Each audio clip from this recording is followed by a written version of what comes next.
ગરીબોના હકનું છીનવી લેવાવાળાની ક્યાં કોઈ કમી છે? આ તો એક વેપારીને ત્યાં ચેકિંગ કર્યું, ત્યાં આટલા સસ્તા અનાજનો જથ્થો મળી આવ્યો. વિચારજો કે જો બીજા વેપારીઓને ત્યાં પણ આવી રીતે આકસ્મિક ચેકિંગ કરવામાં આવે તો ત્યાં શું શું ન મળે.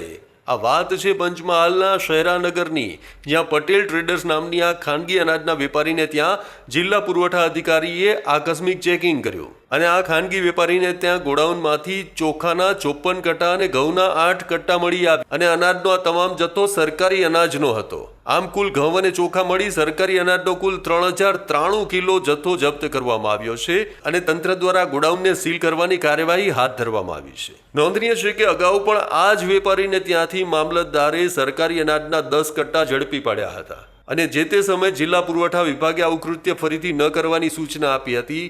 પણ આ વેપારીને તો જાણે કોઈ ફરક નથી પડી રહ્યો. તેને કશો જ ડર ન રહ્યો હોય તેવી સ્થિતિ અહીં જોવા મળી રહી છે.